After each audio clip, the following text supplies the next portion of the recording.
Hey, everybody, welcome into the podcast. We are back with another special bonus episode. So we are here with our friend Chris Walters, whose business, Nose Your Bourbon, is one of the coolest things happening in the bourbon world right now. I saw this featured in a couple places on Instagram and kind of, I dabbled in reaching out to him. I don't know if you're going to want to send us a whole kit to go through with you. Chris was phenomenal and said that he wanted to come on the show. He sent Brad and I each a kit. And we're going to talk about these nosing kits that he has because they are just a thing of beauty. You get 18 different nosing elements in this kit to help you kind of place the things that you're picking up in your whiskey. And Chris is going to give us a little bit of backstory about the company. He's going to walk us through kind of some general advice on nosing your bourbon. So Chris, thank you so much for joining us. It is great to have you here. Yeah, thank you guys so much for having me on the show. I'm excited to be here and happy to talk about the nosing kit, kind of how I got into it. So thank you guys. So all of us here who love whiskey have kind of our very own, we'll call it a bourbon backstory. How did you get into whiskey? Bob and I literally just got off of recording our Citizen Kane episode, which is going to be just phenomenal. So check that out when it comes out. But we kind of talked about how the whiskey for that episode, Eagle Rare, is a big part of our bourbon backstory. It's one that Bob and I went out together. We bought it and we were like, oh, this is a whiskey that helps me understand why people love whiskey so much. So what kind of a story do you have as to why you love bourbon so much? Yeah, I guess it was mid to late 2015. I was looking for something that I could just grab a bottle of and sip on neat and enjoy without having to grab 10 different ingredients and have fresh oranges on tap. And so I was like, I need something. I don't know if it's Scotch or Irish. I had no idea the difference. I was like, maybe it's whiskey. So I literally went to a local Total Wine and grabbed a store associate. I was like, hey, can you recommend a whiskey for me? I think they pulled an Irish for me, and it took me almost a year to finish that bottle. It was not my profile, was not my favorite. And I was like, is this what whiskey's all about? I don't get it. I'm not into this. And it was a while later where I picked up Bullet Bourbon. I think they totally got me on the packaging, that frontier looking bottle. I think it looks amazing. I picked it up and started sipping through that neat. I was like, this is so good. I didn't have the vocabulary for it yet, but I was thinking, it's sweet, it's brown sugar, it's, these dark kind of notes. I couldn't really put my finger on it, but I was like, this is amazing. And now, like everything in life, whether it's, I'm going to a restaurant, I want to get the, appetizer sampler. I don't want to commit to one entree. I want to try everything. So give me the sampler, give me a flight. And so that's how your bourbon collection starts. And here we are almost 100 bottles later. Hope my wife isn't listening. Here we are, right? So that was kind of my start into it was, sure, I had Jack and Cokes and different things, but as far as neat bourbon, Bullet was totally it for me. So going along with that, then, how did you kind of decide that you needed to take your nosing education to the next level? What inspired you to start picking up some of these raw ingredients and saying, oh, this is what rye actually smells like. This is what corn actually smells like, and comparing that to what was in your glass? Yeah, great question. So with most hobbies that I get into, I dive in really deep. I read everything I can. I watch every video I can. So you start getting to, review sites where people are noting these like super eloquent tasting notes, and it's, it's dried cherries and it's vanilla bean with toasted oak. And I was like, I'm not getting any of that right now. Is my palate broken, or is it a lack of training? So that was kind of my, actually reached out to a buddy of mine that had an amazing, ability to pull out these notes and kind of write down everything he was smelling, tasting, the finish. And I was like, dude, what did you do? Did you raid your spice cabinet? Did you just spend a ton of time? He's like, yeah, that's exactly it. Just, he kind of showed me the bourbon tasting wheel where you've got, different sections that are for the grain elements and the fruit and the spice and the sweet notes. And, go to your spice cabinet, grab brown sugar, grab black pepper, grab cornmeal if you've got it, right?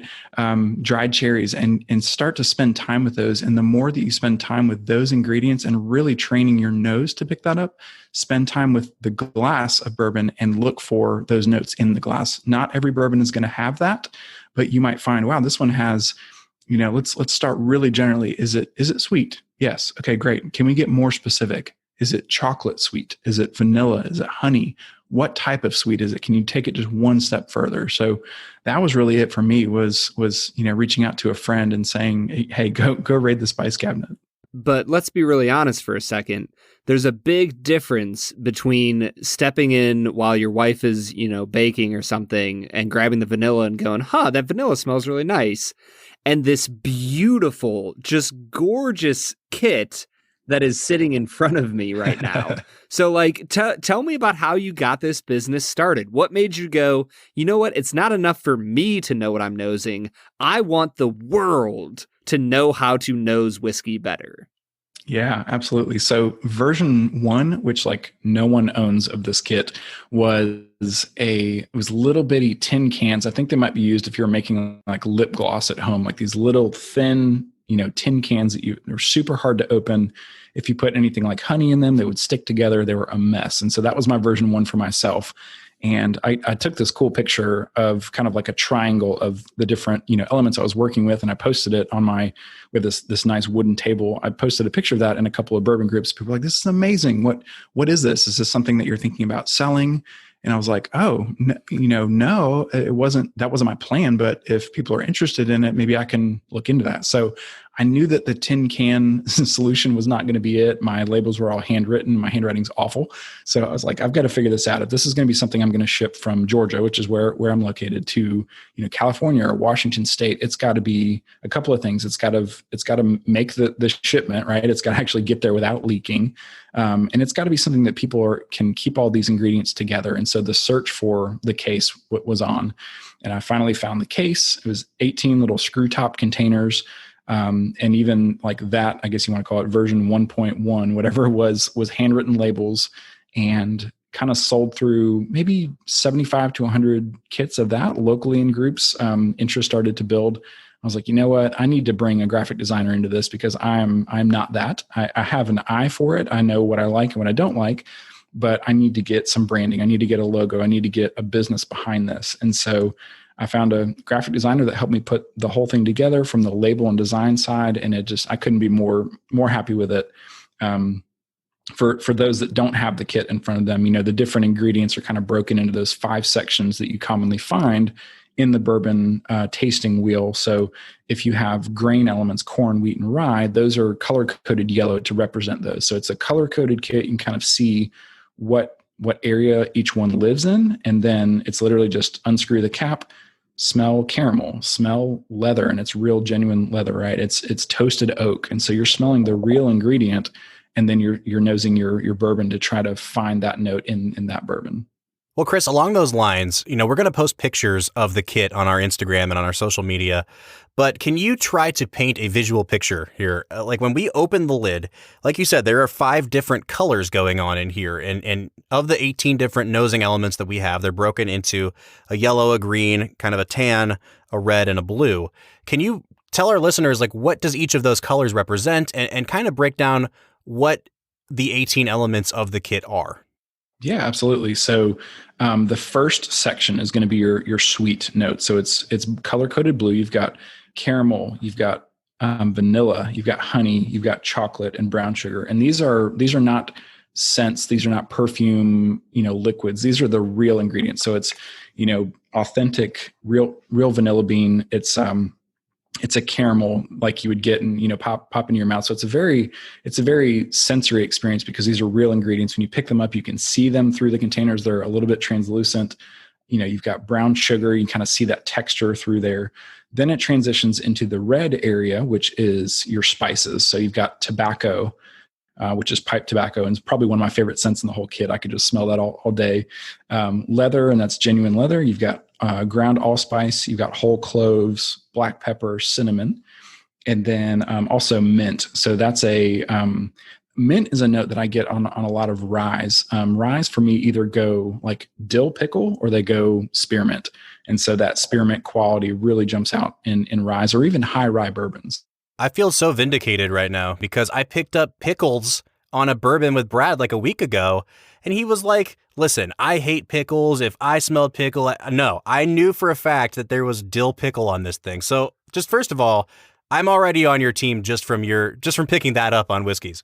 That's awesome. So the tan notes are going to be your like wood and nut. So we've got peanut powder, which peanut I get on a lot of Jim Beam products. So your Knob Creeks, I tend to get a lot of peanut there. Oak, which is real toasted oak chips. So you can really pick up that barrel char, that kind of barrel note. Then it transitions to green, which is fruit, and I have dried cherry to kind of stand for that section. Cherry is one of my all-time favorite notes to pick out on a bourbon. You get it in a lot of MGP products, think Bell Mead picks. I get it on a ton of like Stag Junior Buffalo Trace products as well. So I love that note. And then it transitions to the yellow section, which is all of your grains. So I've got corn, wheat, and rye in there. So obviously, there's more, like there's more notes that are on the tasting wheel. There's more things that I could pull out. So I do have a future vision for a next kit, a nuanced kit of sorts that has more fruit notes. Maybe it's going to bring in the malted barley aspect, some other spices, other sweet notes, other nut and wood notes. So that's kind of the future of it, but it's 18, ingredients, 3 rows of 6, broken down by color. Well, Chris, as you were talking about the peanut there, I was going to say Bob might love you for the pickle, but he actually loves you for the peanut butter because anytime he even picks up a trace of peanut, he is in love with that whiskey. But that's awesome. I'm kind of curious. Are there any notes in this kit that you would say are a little bit easier to pick up so that like a beginner who's starting to nose bourbons and, Irish whiskeys and whatnot is able to say, you know what? I'm not great with some of these more unique flavors. Like I don't always pick up cherry or black pepper, but when I smell vanilla, I know it. Like, do you have any examples like that? 100%. I think you actually nailed it. Vanilla, brown sugar, those are going to be present on most bourbons, especially ones that are 4 years and plus. I think it's just part of the barrel charring process, some of the breakdown of the wood sugars and things that come out of that. I think those are super common. For me, I get a lot of black pepper. A lot of the spice, the way that it hits me is a black pepper spice. The ones that are hard to find, but I actually love to find, are some of those baking spices like allspice and clove. Heaven Hill products like, Elijah Craig Barrel Proof. I tend to get some of those baking spices, but I also get that peanut buttery note there as well. Tobacco and leather is going to be on your older products. I'm actually sipping on the Knob Creek 15-year age stated tonight, which is a really good pour. And when you get into those 12-year plus, I find that you get some of that tobacco, that leather, that kind of like old, like leather bound books, like Ron Burgundy, kind of get some of that note there. That's actually not the first time that we've had that note come up before. Like for a while, we were just saying to each other, this is kind of dusty and musty. And Brad would start saying, yeah, it smells like a library. It smells like an old book. And the more we've started to nose whiskey, we've found, no, that really is a leather kind of component going on there. I think some of the old fits, like the decanter, the 12 and 15 years, some of those I get that was the first time I was like, this is straight tobacco and this is amazing. Like I love finding out on those older, bourbons. Yeah, and I think that's one of the reasons I love this product so much is because if you are anything of a bourbon enthusiast, whether you're a novice or an experienced one, you always want to smell more things on your bourbon. Like, sometimes my friends will make fun of me because I'll pour a bourbon out and I'll just sit there and smell it for 10, 15, 20 minutes before I ever actually take a sip. Because part of the experience is just sitting there, letting it sit on your nose and just enjoying the beautiful smell that it has. So I'm kind of curious, Chris, walk us through a nosing of you said you were drinking the Knob Creek 15-year? Yep. Yeah, walk us through that. Let us know how you would go about nosing something. I'm drinking something a little on the lower end. I'm drinking some Woodford Reserve rye tonight. Nice. Really enjoying it. Perfect. So yeah, I mean, what I typically recommend, it all starts with, proper glassware. I'm drinking out of a Glencairn glass tonight. And I find that design of the glass where it kind of, the tulip style where it kind of has that kind of bigger rounded section at the bottom where you can get a good swirl, and then it concentrates at the top. What that's going to do is concentrate those, aromas and smells into your nose, especially on something that's lower proof, especially if you're talking 80 or 90 proof. I think that's really key. I would say it's very hard to pick up a nose in something like a rocks glass if it's a 90 proof bourbon. There's just not enough concentration there. You've got the mouth of the glass is so large that all of the aromas and the alcohol vapors are escaping out of the side unless you cup your hand over it or something, if you have no other option there. But I think proper glassware is a huge deal. So Glencairn glass is my go-to. I typically will pour, regardless of proof, I'll pour it into the glass and I'll let it sit for a few minutes.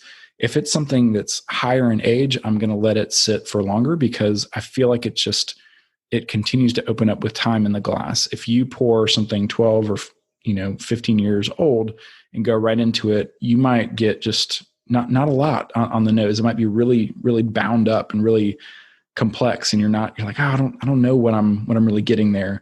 But with some time, swirl the glass and get some air going in there. I think that's the first thing, is that air can actually help make some of those alcohol vapors escape the glass and concentrate some of the those notes up into your nose. The second part is, this sounds really awkward, and it kind of is when you're learning, but with your mouth open, bring the glass to your mouth and nose. Inhale through your nose with your mouth open, your lips just barely parted. What that will do is prevent your nose from being overexposed to the alcohol vapors, and it allows some of that to kind of pass through, because sensory scientists have said that something like 70+% of what we taste, it comes from what we smell. So as you open your mouth, you're actually creating a little bit of a blow-off valve of sorts that can allow that to pass through. So again, super awkward when you're learning, but it is important. Then I would, take a small sip of whatever you're working with there, and chew it around your mouth. You probably heard of the, Kentucky chew, and literally chew it around on your palate. What that's going to do is allow the different sections of your tongue where you might have, the sweet and the salty and the bitter, the different sections of your tongue that can pick up those notes. You're literally spreading the bourbon over those different areas and allowing them to touch all those, taste buds and let your palate kind of hone in on that. Then after you've chewed it for maybe 5 or 10 seconds, go ahead and swallow it down. If it's the first thing you've had today, if you've been drinking, water and soda all day, and all of a sudden this is your first hit of bourbon, it's going to be a bit of a shock to the system. So don't discount that. Let that get into your system and kind of level set, right? So now we're drinking bourbon. Okay, the palate is acclimating to this. And go ahead and take that down, and then take the glass right back to your nose, and same thing, mouth open, take a big inhale of that glass. And I bet you're going to find that whatever notes you found on the nose the first time are now accentuated, because it's gone through your system, you've swallowed a sip, and your palate is kind of ready for it, right? Now, when we're talking about the kit itself, right? So you've got all these different elements, maybe focus on an area that stood out to you. As I was nosing that bourbon, did I find it was sweet? Did I find that it had some spice? Did I find that it was kind of grain forward? And then pick something just at random from the kit in that area and say, I'm gonna go with chocolate. I'm gonna go with this note. I'm gonna smell chocolate. I'm gonna go back to the bourbon. Nope, this one doesn't have chocolate. I'm gonna move on. Brown sugar. Oh yeah, brown sugar is, because I'm smelling actual brown sugar and then I'm nosing my glass, brown sugar is now more accentuated in that glass. So I might jot down on a sheet of paper, like, oh, I found brown sugar on the nose here. And that's really as simple as it is. It just helps you with a vocabulary, something that you can put words to what you're nosing and tasting. Chris, I honestly, we didn't even interject at all in that, because first of all, we know less than you about this, but you are such an incredible guest to have on the show. You've got this down to a T. And I look at your business, I look at this product, and I cannot recommend this highly enough. I know we were chatting on Instagram about a month ago, and you were talking about coming out of the Father's Day season, which is really busy for you. I imagine Christmas is going to be pretty busy again. Guys, if you are in the market for any sort of bourbon-related Christmas gift, if you want to put one out for Thanksgiving and have a little bar where people can nose bourbons, I cannot recommend this product highly enough. Chris, I'm going to throw it over to you. Let our listeners know where they can find you, where you're located on social media, and then any upcoming releases or new merchandise that you may have coming down the pike. Yeah, absolutely. I'd be glad to. So my entire storefront, the nosing kit and the other products that I have available now and things that I'm working on are all through Etsy. So it's Nose Your Bourbon, and that's NOSE, knowsyourbourbon.etsy.com, ETSY. So if you go there, you'll find the bourbon nosing kit. You'll also find some branded Glencairn glasses that I just had made. I was really happy with how those turned out. New products that are coming soon. So I've been working on a blind tasting sheet, something that you can actually use to, I'm going to sit down, I'm going to go through maybe 3, 4, up to 6 different bourbons in the same night. So I have a sheet that's coming out that's going to help you kind of put some score values associated with things like nose, taste, and palate, and then also things like complexity, some other kind of deeper things that go into that. And then at the end, you would walk away with a numbered score for each one of those pours that you tasted, and you could literally come up with a ranking order. So some other things I'm really excited to launch soon is a bundle of a tasting note journal that's leather, so a real genuine leather book that you can kind of have that tactile feel with. You can flip through and kind of note, hey, I tasted this bourbon on this date. It was from this distillery. Here's what I thought about it, and just jot some quick notes on there. A whiskey barrel pen that would come with that. 2 Glencairns and the blind tasting sheet. So it's literally like just add bourbon and you have this entire experience that you can go through. Oh, and the nosing kit, of course. That's dropping very, very soon. Couldn't be more excited about that. The number one question I get, and we'll go ahead and answer it here, is how long do the ingredients last, right? Because these are real ingredients. Once I open the box up, once I open the container, how long are they going to stay fresh, right? So I have a personal kit that I've made that I've been working off of for almost a year. And I'll say that most of the ingredients are still very strong. Some of them will start to fade over time. Make sure that you're keeping the screw caps on there tight when you're not using it. But the great thing is that most of the ingredients, you can go to your local grocery store and replenish. Some of the things you might be a little bit more hard pressed to find, like wheat and rye, because those are actual like homebrew supply type stuff. But what I'm working on there is a refill kit. So you've already bought the kit from me, and then you want to kind of replenish, get a fresh set of all the scents that you can just kind of plug into your existing kit. So a refill kit's coming, a nuance kit. Like we talked about 18 ingredients tonight. Well, there's many more than that. There's at least another 18 from the bourbon tasting wheel, and so I'd love to dig into that and find some good shelf-stable ingredients that work well for that, so that someone could explore other fruit notes, other types of wood and nuts and other spices, other sweet notes, right? That's something I'm super excited about.